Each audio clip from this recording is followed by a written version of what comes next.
ठठे जे बादशाह शाहजहान मस्जिद ऐं मकली जे तारीख़ी ईदगाह मैदान ते हज़ारे माण्हुनि जी ईद नमाज़ जी अदायगी लाइ इज्तिमा।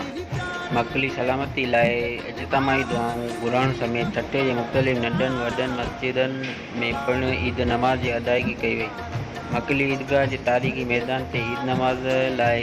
इज्तिमा थियो। हिते पागरनि पालकियुनि में ऐं ग़ाज़ी जुलूस जी सूरत में रवायती अंदाज़ में ईदगाह मकली ते पहुची ईद नमाज़ अदा कई, जिते पागारो इस्माइल शाह शिराज़ी PP MPA रियाज़ हुसैन शाह शिराज़ी PP ज़िले ठठे जे सदर सादिक़ अली मेमन, साबिक़ा MPA सैयद इम्तियाज़ शाह शिराज़ी, साबिक़ा MP सैयद अमीर हैदर शाह शिराज़ी, सैयद तनवीर शाह शिराज़ी, साफ़ी मोहम्मद अयूब मल्ला, हाजी ख़ैर मोहम्मद बुरोही समेत माण्हुनि शाही ख़तीब कारी अब्दुल बासित सिद्दीकी जे इमामत हेठि ईद जी नमाज़ जी अदायगी कई, जिते आलम इस्लाम मुल्क जे ख़ुशहाली सिंध खे पाणी सां सैराब करणु मौज़ी बीमारियुनि खां निजात लाइ इज्तिमाही दुआ घुरी वई। ॿिए तरफ़ ईद उल अज़हा जे ॾींहुं टिनी ॾींहंनि ते PP ज़िले ठठे जे चूंडियल नुमाइंदनि ऐं PP अॻुवाणनि पारां अवाम सां ईद मिलण जो सिलसिलो जारी।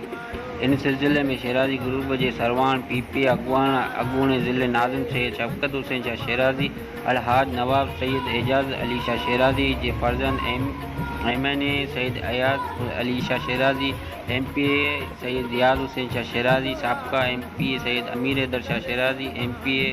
सैयद शाह हुसैन शाह शिराज़ी, सैयद तनवीर शाह शिराज़ी, सैयद गुलाम हैदर शाह शिराज़ी, सैयद हाजी पाशा शाह शिराज़ी, सैयद नसीर शाह शिराज़ी हाउस ठठो ते हज़ारे माण्हुनि सां ईद मल्हाई।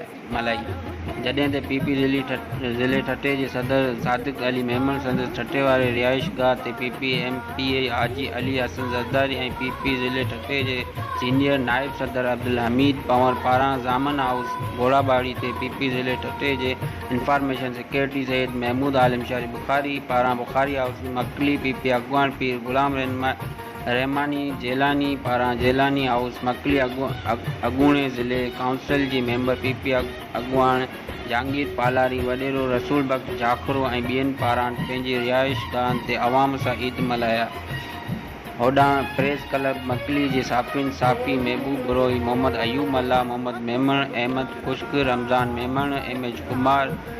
राजा तनवीर, अब्बास शाह, सैयद गुलशाह, अब्दुल सत्तार चांडियो, ॿियनि पिणु चूंडियल नुमाइंदनि ऐं PP अॻुवाण सां ईद मल्हाई। उन मौक़े ते सैयद शफ़क़त हुसैन शाह शिराज़ी, MPA सैयद रियाज़ हुसैन शाह शिराज़ी ऐं ॿियनि चयो त अल्लाह पाक ख़ुशियूं हर माण्हू खे नसीब करे। ख़ासि तौरु ही ॿ वॾियूं ईदूं ईद उल फितर ऐं ईद उल अज़हा अल्लाह पाक असांखे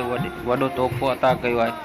जंहिं जूं ख़ुशियूं मल्हाइणु घुरिजनि। हिननि चयो त हिन वक़्तु कोरोना जी जारी वबा वॾो नुक़सानु कयो आहे। अल्लाह पाक खां दुआ आहे त असांजे मुल्क खे कुदरती आफ़तनि समेत हिन कोरोना जे वबा मां निजात ॾियारे। आमीन बिजाइल।